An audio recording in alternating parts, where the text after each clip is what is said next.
Good morning students, this is for class 7th. Students, this is related to grammar portion. So today we will start with the grammar portion revision. As you all know, we started with the SA1 revision. So students, this is the most important thing for you all, that you have to see all the videos which we are sending you for the SA1 preparation. So today we will start with the letter as we completed with the syllabus. So let's start with the revision portion, and today our topic is letter. Today I will tell you the format of letter and one letter, how you all are going to learn and write. Now let's start with the letter. Today we will discuss about the informal letters. What is informal letter? Informal letter क्या होते हैं? Informal letter is written to our parents, relatives, friends, etc. जिसको हम personally जानते हैं और अपने parents को, अपने friends को, अपने relatives को लिखना चाहते हैं, वो सारे letters हम informal letter के अंदर include करते हैं. Okay, now format of this informal letter is, first of all write it down the sender's address. Sender's address किसका होता है कि जो इस लेटर को सेंड कर रहा है. Okay, then date when you are writing the letter, कि आप ये लेटर कब लिख रहे हो. सैल्यूटेशन, सैल्यूटेशन कि आप ये लेटर किसको लिख रहे हो. Dear father, mother, brother, sister, friend, कोई भी हो सकता है. Okay, next is body. Body के अंदर आपको कंटेंट लिखना है कि आप ये लेटर क्यों लिख रहे हो, किस पर्पस के लिए आप ये लेटर लिख रहे हो, वो सारी चीज़ें आपको एक कंटेंट के अंदर लिखनी है. Okay, content is for the. Next is after writing this body or you can say content, then we will start with the yours affectionately. Yours affectionately is the subscription. इसको हम सब्सक्रिप्शन भी कहते हैं. And at the end or you can say at the last you will write it down your name. आप अपना नाम लिखेंगे जो भी ये लेटर लिख रहा है. Okay, now I will tell you the some guidelines for writing an informal letter, जो आपको बहुत ध्यान देने की ज़रूरत है कि हमें कौन कौन सी चीज़ें लिखनी चाहिए. The format of the date can differ, it can be written as, और डेट हम कैसे भी लिख सकते हैं. The salutation can be written as my dear father, anything, हम कैसे भी लिख सकते हैं. The subscription can be written as, हम सब्सक्रिप्शन को कैसे लिख सकते हैं. This is the subscription. Remember, no need to write yours like this. हम अपॉस्ट्रॉफी एस यूज़ नहीं करते हैं, हम सीधा कॉन्टिन्यूटी में एस लिखते हैं. ओके, ये चीज़ें बहुत ध्यान देने की ज़रूरत है, हम इन चीज़ों को ध्यान रखेंगे. With the word affectionately you must write yours, yours लिखेंगे. अफेक्शनेट सन और डॉटर, डॉटर और सन लिख सकते हैं, लेकिन इसके साथ हमें योर अफेक्शनेट सन और डॉटर लिख सकते हैं. Okay everyone, now I will give you a letter, how you all are going to write it down the informal letter. One question I will give you. This is the informal letter, you have to write it down in your fair notebook. Now let's see. Write a letter to your father requesting him to buy you a cycle, कि आपको वो cycle locker they. So write it down your address, then date, any date you can write it down. Dear Papa, or you can say my dear father. This is the matter. You will be glad to know that I have secured 86 marks in class 7th. Let me remind you of your promise that if I score good marks, you will get me a bicycle. So please do let me have a cycle in this summer vacation. I look forward eagerly. I am very keen to have my very first bicycle. Yours affectionately, and then at the end you will write it down your name. ये आप अपने father को लिख रहे हो, तो आप इसमें आप उनको बता रहे हो कि आप उन्होंने प्रॉमिस किया था कि अगर आप अच्छे मार्क्स लेकर आओगे तो वो आपको बाइसिकल ख़रीद कर देंगे। सो आप उनको याद दिला रहे हो कि आपने 86 मार्क्स स्कोर किए हैं 7th क्लास में और आपने अच्छे मार्क्स स्कोर किए हैं, तो आप उनको याद दिला रहे हो कि आपको उनको बाइसिकल लेकर देनी है आपको। Okay students, so write it down this letter in your fair notebook. This is your homework and this letter is coming in your SA1 and letters is of 5 marks. Make sure that letters is of 5 marks. Okay, thank you everyone. I hope you understand this letter and format. Good morning students. This is the video for class 7th science. Firstly we will discuss about our syllabus. You all already know about the syllabus, but I'm just explaining again it. Chapter first is nutrition in plants, chapter 2 nutrition in animals, chapter 8 soil, chapter 9 respiration in plant and animals, chapter 10 movement of substances in plant and animals, chapter 13 is electric current and its effect, chapter 16 water a precious resource, physical and chemical change. These are the chapters which we include in our syllabus SA1. Now we will revise or we will read about the physical and chemical changes, which is our chapter number 6. So here we will go with the reading of this chapter. Physical and chemical changes. Students, we all know that there are so many changes that take place in our environment, but they all are same or not? I think they all are not same. Day night changes of day and night, seasons, winter, summer, rainy season, and some changes take place which like melting of ice, curding, growing of a plant, growth of a human being. These all changes are different to each others. Basically in this chapter we will read about physical and chemical changes. So first is changes are changes are taking place all the time. Change जो होते हैं वो हर time होते रहते हैं, but all are the changes same. क्या सभी चेंज सेम होते हैं? No, all changes are not the same. नहीं, सभी चेंज सेम नहीं होते. Some changes are natural where as some are man made. कुछ चेंज ऐसे होते हैं जो नेचुरली होते हैं और कुछ होते हैं मैन मेड. मैन मेड से समझते हैं ना आप लोग कि जो चेंज हमारे द्वारा किए जाएं. कुछ तो ऐसे चेंज है जो अपने आप होते हैं, जैसे दिन रात होती है. क्या उसको हम करते हैं? नहीं ना, वो अपने आप होते ही हैं. और ये तो डिसाइड ही है कि अभी दिन है तो फिर रात होगा, रात है तो फिर दिन होगा. लेकिन कुछ चेंज ऐसे होते हैं जो हम लोग कर सकते हैं, जो हमारे द्वारा किए जाते हैं. जैसे formation of day and night, change in weather and change of season, a plant sapling growing into young plant and a baby growing into an adult are some of the example of natural change. ये जो कुछ change है वो क्या है? Natural change है. इनको हम नहीं कर सकते. लेकिन कुछ चेंज ऐसे हैं जो मैन मेड करते हैं, जैसे स्ट्रेचिंग ऑफ रबर बैंड को खींचना, बैलून को फुलाना, inflated balloon, cooking of food, खाना पकाना are some of the example of man made change. ये जो चेंजेज है वो क्या है? मैन मेड चेंजेज है. Depending upon their nature changes are classified as physical and chemical. अब देखो, हमने ये तो कह दिया कि चेंज जो होते हैं वो कुछ तो नेचुरल होते हैं, कुछ मैन मेड होते हैं, लेकिन उनको भी हम अलग तरीके से क्लासीफाई करते हैं. कैसे? डिपेंडिंग करता है उनके नेचर पे कि वो कैसे चेंज है. या तो क्या होंगे वो फिजिकल चेंज या क्या होंगे वो chemical change. Before studying the two type of changes we should study the term and the constituent related to them. हमें उन दो टाइप के चेंजेस को पढ़ने से पहले हम कुछ टर्म और कंडीशंस पढ़ते हैं. Term and constituent related to them, उनसे रिलेटेड कुछ टर्म्स या कंस्टिट्यूएंट होते हैं. जैसे मैटर है. मैटर क्या होता है? ऐसी कोई चीज़ जो स्पेस ऑक्यूपाई करती हो और उसका मास हो, उसे हम क्या कहते हैं? मैटर कहते हैं. मैटर इज द थिंग, बोल सकते हैं कोई चीज़ होगी ऐसी थिंग जो कि क्या करता हो? स्पेस ऑक्यूपाई करता हो, उसका कुछ मास होता हो. अब मैटर में हम क्या पढ़ेंगे? Atom and molecule. ठीक है. You are surrounded by a tremendous variety of materials. हमारे आसपास ना बहुत सारी वेराइटी हैं, मतलब बहुत सी चीज़ें देखने को मिलेंगी आप लोगों को. These are object such as a chair, जैसे कि चेयर है. The book you are reading, ये बुक जो हम पढ़ रहे हैं.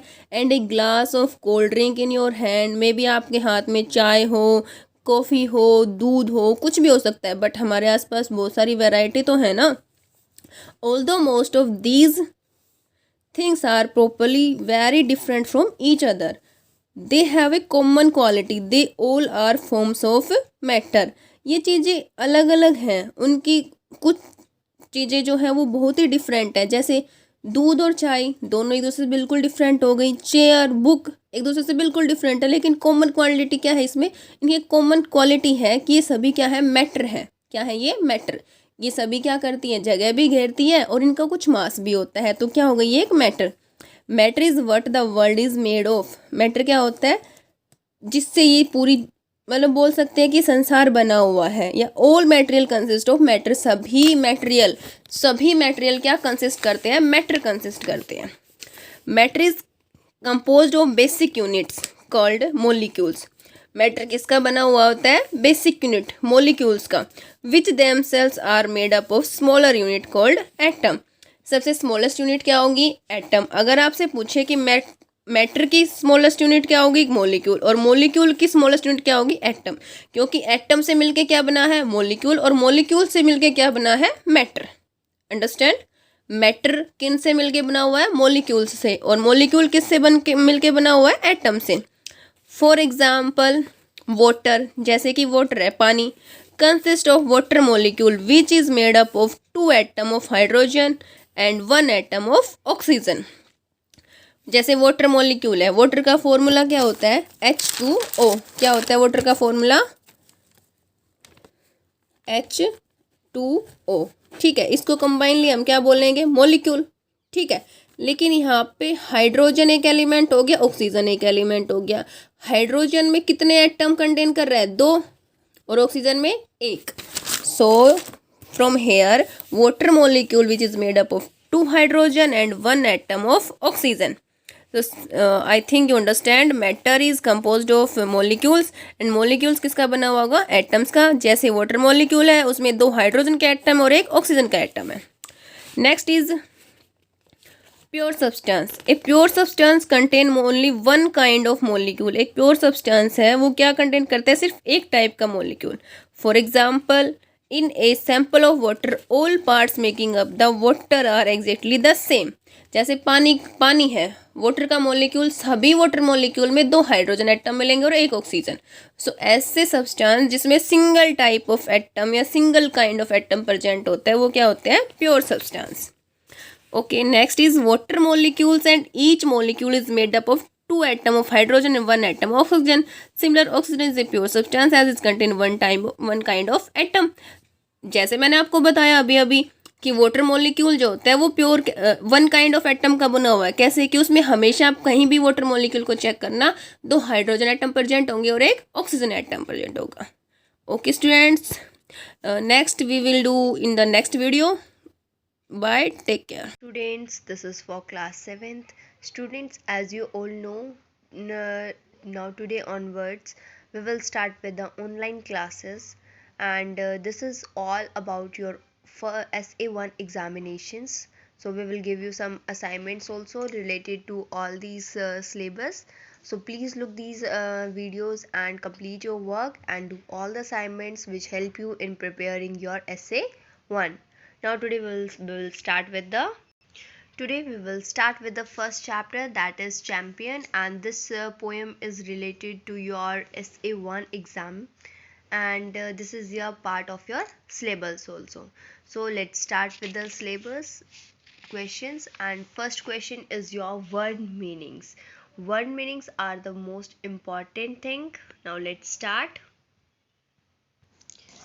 First word is average. Average means normal.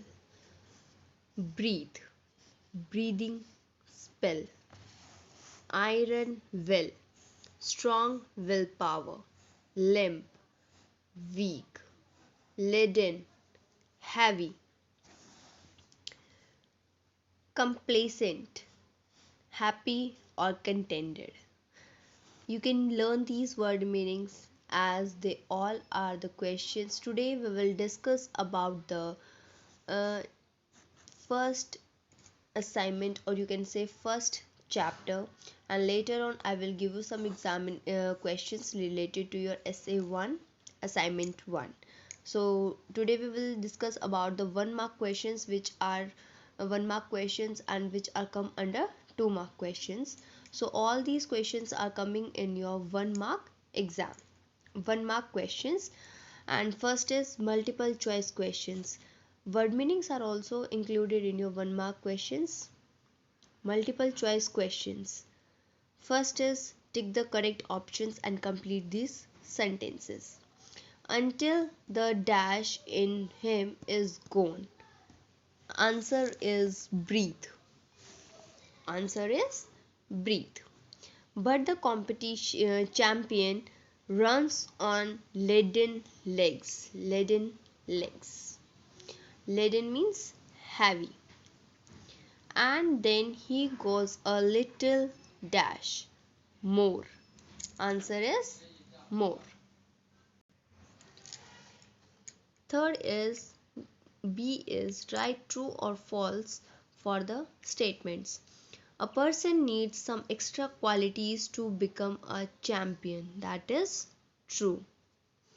कि जो पर्सन होता है उसके अंदर एक्स्ट्रा क्वालिटीज होती हैं चैंपियन बनने के लिए. Second, a champion will try to win till his last breath. Last breath तक वो ट्राई करता ही रहता है. This is also true. A champion loses courage in the face of danger. Champion कभी भी अपने करेज हिम्मत नहीं छोड़ता चाहे वो कितने भी डेंजर में हो. It is very easy to become a champion. क्या इतना आसान है चैम्पियन बनना? फॉल्स. इतना आसान नहीं है. A true champion is never satisfied until his goal is reached. जो ट्रू चैम्पियन होता है वो तब तक सेटिस्फाइड नहीं होता जब तक उसका गोल अचीव या रीच नहीं पहुंच जाता. This is also called true. So students, today we will discuss about the 1 mark questions which are coming in your SA1, and these all types of questions are coming in your exam only on the basis of 1 mark questions. Clear? So you will have to prepare about this chapter with the book exercise of all the chapters. Clear everyone? Students, please make sure that see all these videos and prepare yourself for SA1. Thank you everyone. Good morning dear 7th class students. So let's start today's revision work of exercise 7.1. Question number 1. Form an equation for each of the following statement. आपको equation बनानी है इस statement को read करके. 7 times n is 84. Means 7 times n. यानी कि 7 multiplied by n is 84. इसको हम राइट करेंगे 7 times n means 7n is equals to 84. 7 times of n is 84. And the second part is 13 added to quotient of t and 7 gives 20. Means 13 added to quotient of t and 7. आपको right करना है t upon 7 is added to 13 is equals to 20. हमारी equation हो जाएगी t upon में 7 plus 13 is equals to 20. Quotient को हम हमेशा राइट करते हैं t upon 7. Third, 1/6 of c is 2 more than 8. 1/6 of c यानी कि 1/6 of c is 2 more than 8. 1/6 of c is equals to, अब देखो क्या है 2 more than 8 यानी कि हमें यहाँ -2 इज इक्वल्स टू 8. इक्वेशन क्या बन जाएगी 1/6 of c -2 is equal to 8. Next is 5 time x added to 3 gives 18. यानी कि 5 टाइम हम x को ऐड करेंगे 3 के साथ तो हमें क्या मिलेगा 18. Means 5x plus 3 will gives 8. आपको क्या मिला 5x plus 3 is equals to 8. तो यहाँ हमारा क्वेश्चन नंबर 1 कंप्लीट हो गया है.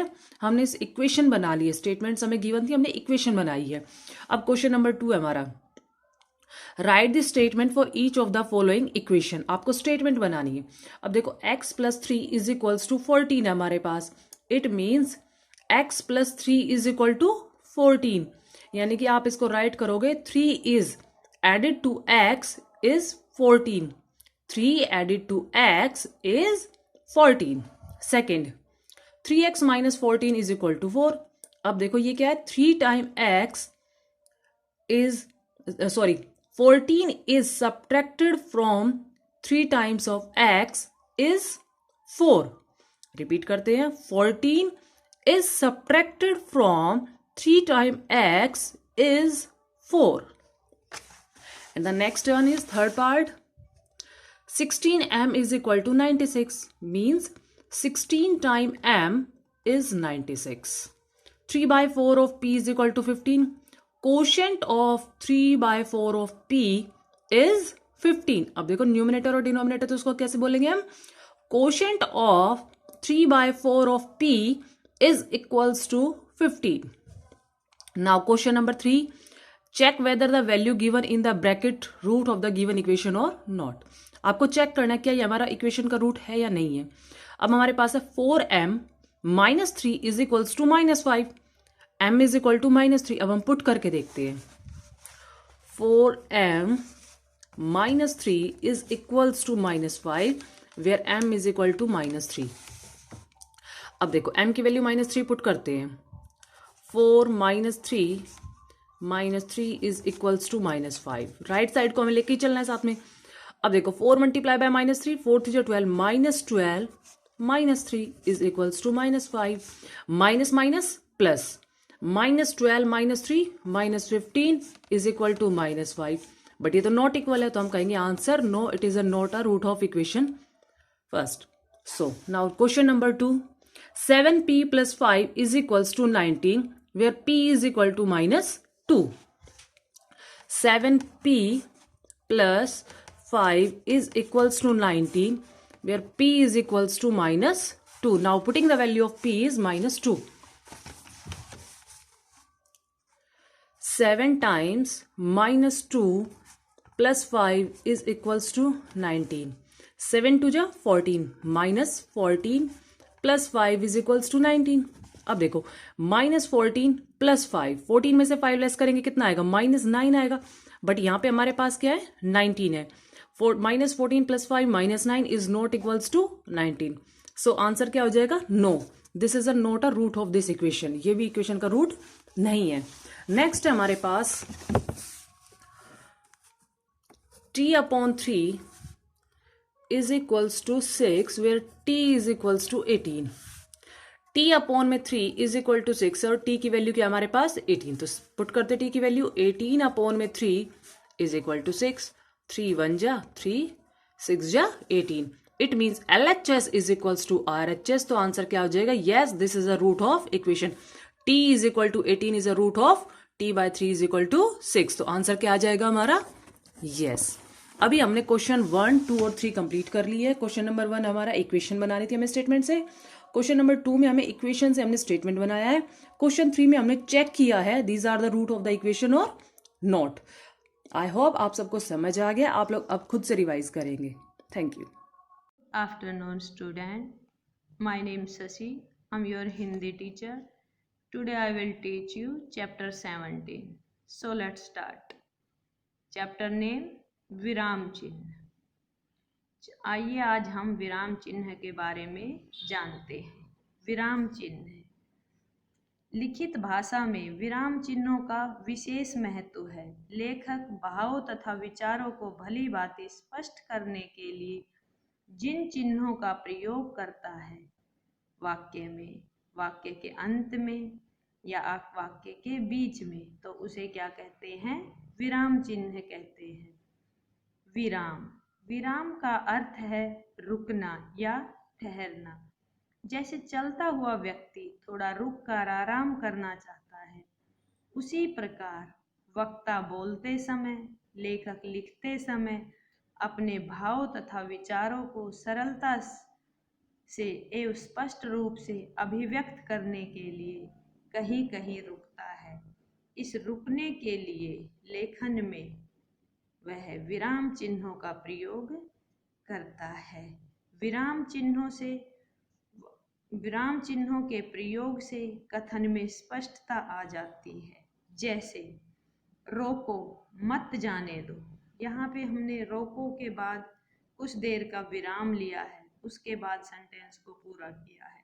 तो इसीलिए रोको के बाद अल्प विराम चिन्ह का प्रयोग हुआ है। मत जाने दो, यहाँ पे हमने पूर्ण विराम चिन्ह का प्रयोग किया है। हिंदी में प्रमुख विराम चिन्ह निम्नलिखित है।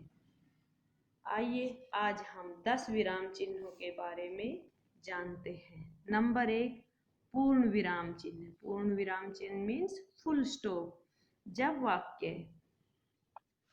जब इस विराम चिन्ह का प्रयोग हम सामान्य कथन वाले सभी प्रकार के वाक्यों के अंत में पूर्ण विराम चिन्ह लगाया जाता है।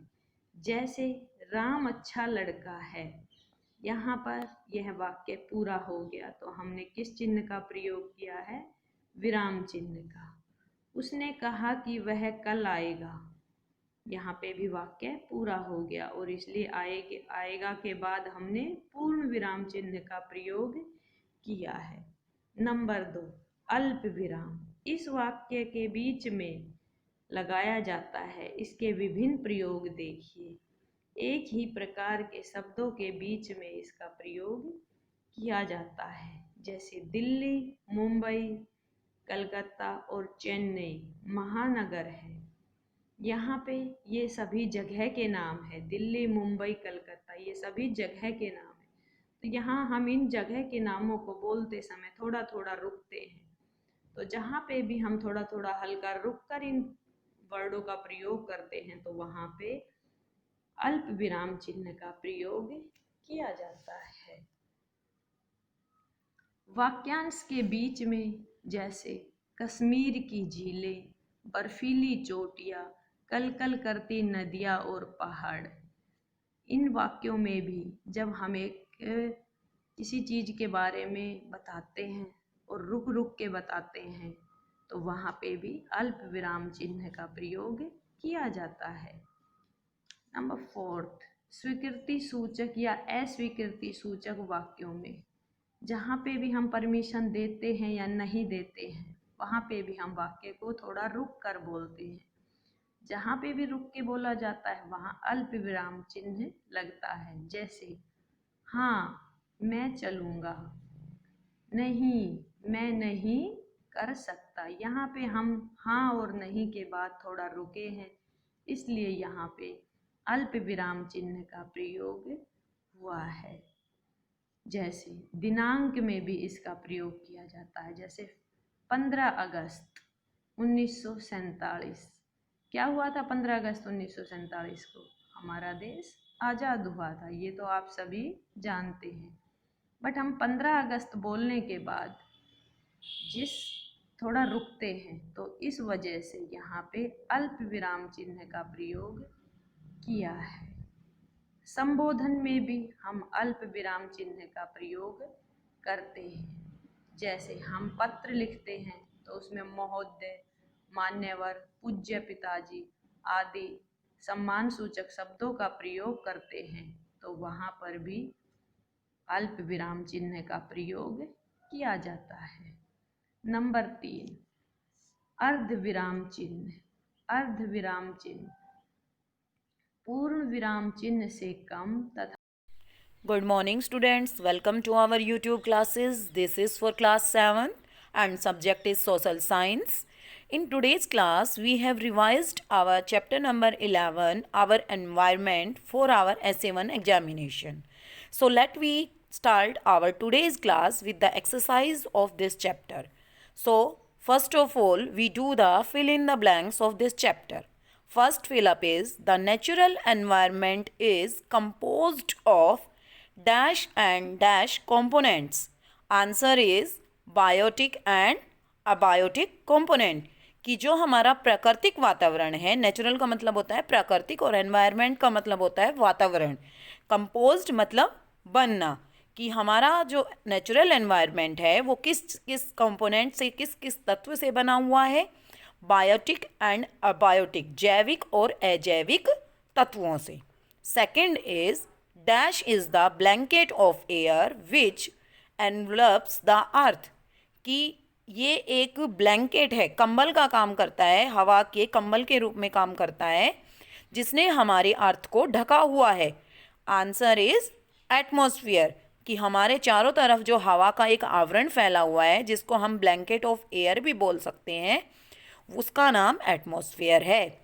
Third, dash components refer to the living things in our environment and include the forms of plants and animals, कि कौन से तत्व हैं जो लिविंग थिंग्स हैं, जीवित हैं, और हमारे वातावरण के अंदर हैं, जैसे प्लांट्स एंड एनिमल्स। तो इनको कौन से तत्व हम बोल सकते हैं? तो इनको हम बोल सकते हैं बायोटिक कंपोनेंट, जैविक तत्व।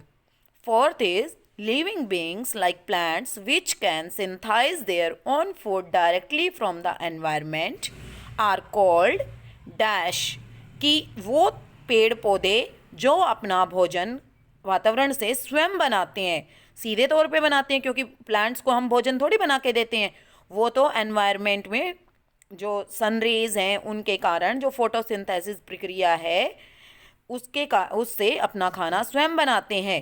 तो इस चीज़ को क्या बोलते हैं? प्रोड्यूसर। उनको फिर क्या बोलते हैं? प्रोड्यूसर्स, और प्रोड्यूसर्स बोलते हैं उनको, और ऑटोट्रॉप्स बोलते हैं। ये मिसिंग, ये गलत लिखा हुआ है बेटा, consumers, sorry.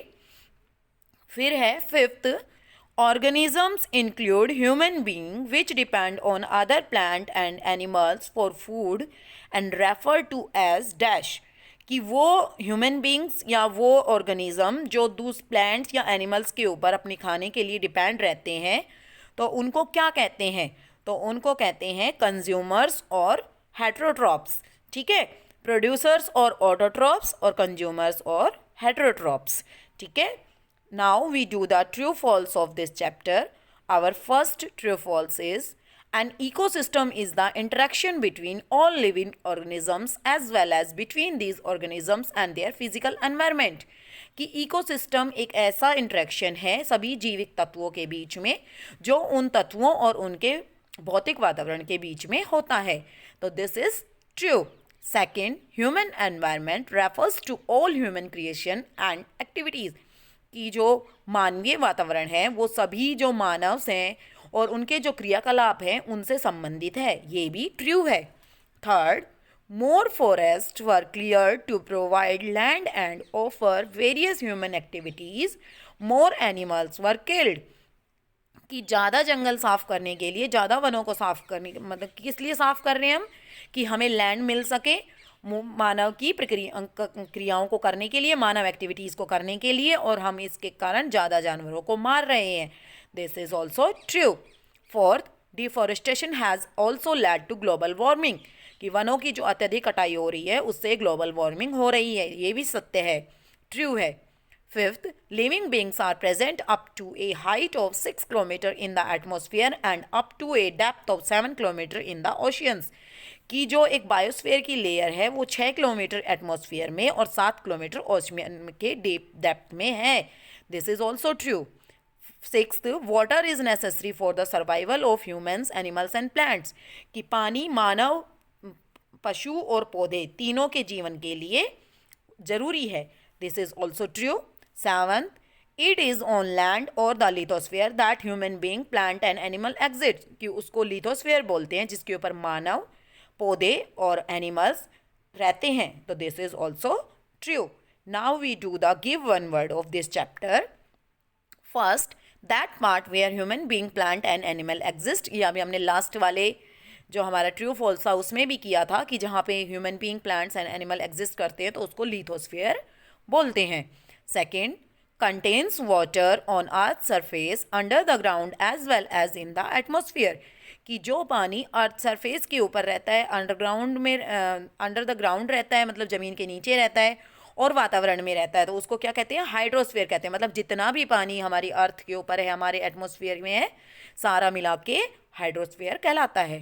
Third, the blanket of air which envelopes the earth, कि वो ब्लैंकेट, हवा का वो कंबल जो हमारी अर्थ को ढके रखता है, उसको एटमोसफियर बोलते हैं। Fourth, living things in our environment, biotic. Fifth, plants which can synthesize their own food producers. Sixth, human beings which depend on the other plants and animals for food, called consumers. So students, today we do the exercise of chapter number 11. In next class, we do the exercise of next chapter. Thank you. Have a nice day.